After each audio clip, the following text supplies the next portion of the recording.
2 Samuel chapter 2. David, anointed king of Judah. It happened after this that David inquired of the Lord, saying, "Shall I go up to any of the cities of Judah?" And the Lord said to him, "Go up." David said, "Where shall I go up?" And he said, "To Hebron." So David went up there, and his two wives also, Ahinoam the Jezreelitess, and Abigail the widow of Nabal the Carmelite. And David brought up the men who were with him, every man with his household. So they dwelt in the cities of Hebron. Then the men of Judah came, and there they anointed David king over the house of Judah. And they told David, saying, "The men of Jabesh-Gilead were the ones who buried Saul." So David sent messengers to the men of Jabesh-Gilead, and said to them, "You are blessed of the Lord, for you have shown this kindness to your Lord, to Saul, and have buried him. And now may the Lord show kindness and truth to you.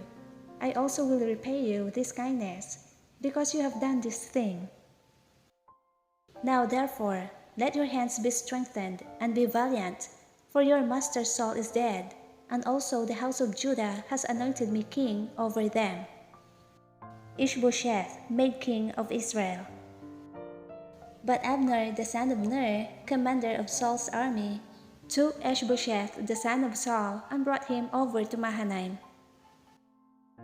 And he made him king over Gilead, over the Asherites, over Jezreel, over Ephraim, over Benjamin, and over all Israel. Ishbosheth, Saul's son, was 40 years old when he began to reign over Israel, and he reigned 2 years. Only the house of Judah followed David. And the time that David was king in Hebron over the house of Judah was 7 years and 6 months. Israel and Judah at war.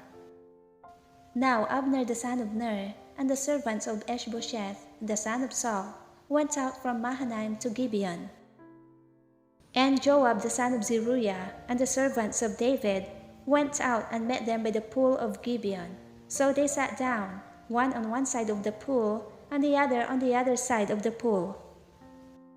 Then Abner said to Joab, "Let the young men now arise and compete before us." And Joab said, "Let them arise." So they arose and went over by number, 12 from Benjamin, followers of Ishbosheth the son of Saul, and 12 from the servants of David. And each one grasped his opponent by the head and thrust his sword in his opponent's side. So they fell together. Therefore that place was called the Field of Sharp Swords, which is in Gibeon. So there was a very fierce battle that day, and Abner and the men of Israel were beaten before the servants of David. Now the 3 sons of Zeruiah were there, Joab and Abishai and Asahel. And Asahel was as fleet of foot as a wild gazelle. So Asahel pursued Abner, and in going he did not turn to the right hand or to the left from following Abner. Then Abner looked behind him and said, "Are you Asahel?" He answered, "I am." And Abner said to him, "Turn aside to your right hand or to your left, and lay hold on one of the young men and take his armor for yourself." But Asahel would not turn aside from following him. So Abner said again to Asahel, "Turn aside from following me. Why should I strike you to the ground? How then could I face your brother Joab?" However, he refused to turn aside. Therefore Abner struck him in the stomach with the blunt end of the spear, so that the spear came out of his back, and he fell down there and died on the spot. So it was that as many as came to the place where Asahel fell down and died, stood still. Joab and Abishai also pursued Abner, and the sun was going down when they came to the hill of Ammah, which is before Giah by the road to the wilderness of Gibeon. Now the children of Benjamin gathered together behind Abner and became a unit, and took their stand on top of a hill. Then Abner called to Joab and said, "Shall the sword devour forever? Do you not know that it will be bitter in the latter end?" How long will it be then until you tell the people to return from pursuing their brethren?" And Joab said, "As God lives, unless you had spoken, surely then by morning all the people would have given up pursuing their brethren." So Joab blew a trumpet, and all the people stood still and did not pursue Israel anymore, nor did they fight anymore. Then Abner and his men went on all that night through the plain, crossed over the Jordan, and went through all Bithron, and they came to Mahanaim.